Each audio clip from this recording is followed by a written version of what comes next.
What's more important to you when planning to eat out? How it looks or how it tastes?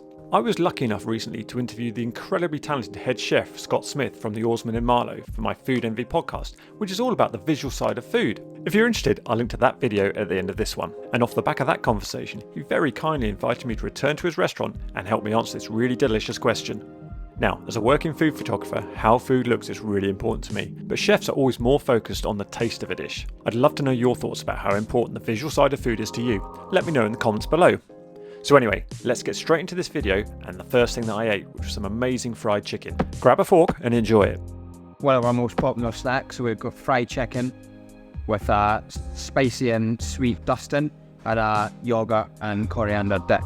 Okay, so here we go. Just look at this chicken. It feels so crisp to the touch, unlike a lot of fried chicken, which can be soggy and limp to the touch, either through poor frying or being left on the pass for too long. And this is definitely not that. Wow, it's beautifully crisp with just the right amount of heat with the silky smooth coriander yogurt that cools it down wonderfully if heat's not your thing. Now I didn't ask, but I'm guessing this is a deboned thigh meat, which is my favourite cut. Right, on to the last one, which is a shame as I could eat a bucket of these, but I've got to be sensible so I've got loads more food coming. This is chicken liver parfait on chargrilled brioche with some preserved cherries and pistachio. It looks beautiful. So what was the inspiration for it? Well, this was something that Emily came up with. She wanted to do a chicken liver parfait, but she sort of understood my love of having just sort of one thing on a plate. So what she's done is she broke everything down and built it all up on top of the brioche. So it's a complete dish, but it looks really simple, just one thing on the plate. Such a beautiful dish. It's got colour, it's got texture, it's got shape, it's got everything. And it's for everyone, yeah, and it eats very well. It's just very good, Emily. So keeps me in check. So that's it. I can't take credit for this dish. This was Emily's, but it's beautiful. Like I said to Scott, Emily's dish visually has it all for me. It's stunning, but how does it taste? Well, the parfait itself was smooth and velvety, like a luxurious spread that melts in your mouth. Now, I'm not a fan of cherries, so I was a little concerned about them in this dish, but it's clear, as usual, that they know far more than me, as the preserved black cherries added a tangy sweet burst of flavour that worked with the richness of the liver perfectly. And the shallots brought a zingy punch, but it was the crunchy pistachios that really added a nice textural contrast. And the addition of the grilled brioche to act as a delicious foundation was also inspired. It was lightly toasted, buttery and slightly smoky, and elevated an already luxurious dish up a notch. Before we dig into more delicious goodness from Scott and his team at the Oarsman, I got to ask you a big favour. If you're enjoying this video and all the mouth-watering dishes we're exploring, give us a thumbs up, drop us a comment, or even better, subscribe to the channel. The best way to let me know that I'm creating content you like, and we'll make some more. So come on, grab that fork and get involved. Now back to the video. So this is our lightly cured fillet of cod with potato rosti, baby gem and brown shrimp salad, and a homemade tartar sauce using rapeseed oil, so it's got a bit of taste to it.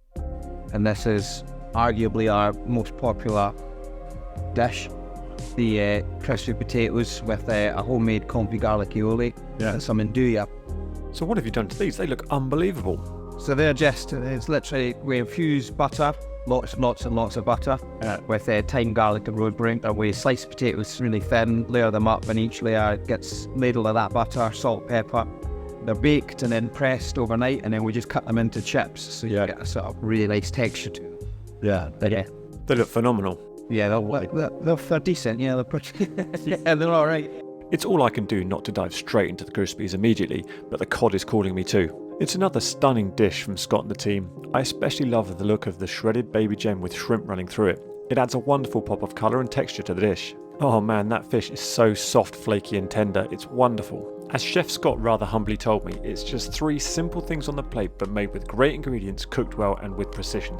I think it's safe to say that this is an understatement. The dish is just so well executed and incredibly reminiscent of traditional fish and chips, but completely reinvented and in my opinion improved upon. The Rosti was a perfect partner for the cod and more than capable of substituting for conventional chips. It was golden and crispy on the outside, and when I cut into it I discovered soft potatoey goodness inside.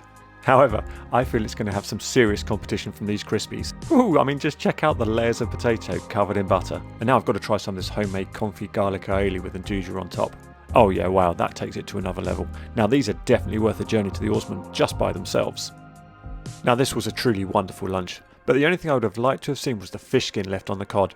If you've seen any of my videos here, you'll know it's one of my favourite things to eat. But that's clearly one of my personal preferences, and certainly doesn't detract from a wonderfully executed and delicious dish. And as for those glorious crispies, Scott tells me that sometimes they serve these with their Sunday lunch instead of roast potatoes, which for a lesser potato would be an absolute travesty, but not for these. So I'm in, and I'll be coming back for that. And I definitely recommend you give them a try too.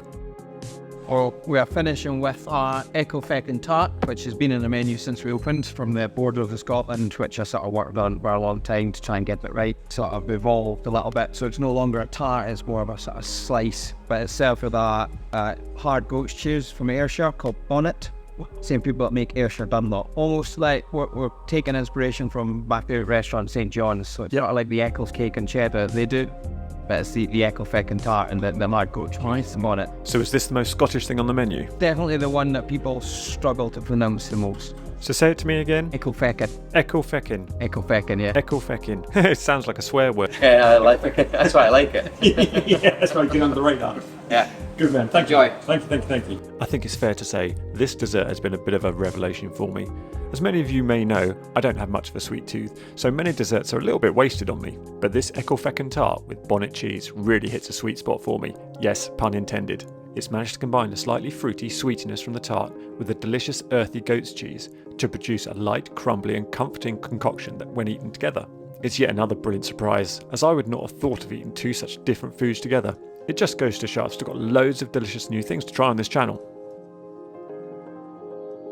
Thank you so much for watching to the end of this video, and I hope it's tempting you to go and visit the award-winning Oarsman in Marlow. I'm confident you won't regret it, even if you just go for the crispies and maybe a beer or two. But I can't help to wonder from our question at the start, have you come to any conclusions about what matters more to you when dining out? How the food looks or how it tastes? I'd love to hear your thoughts.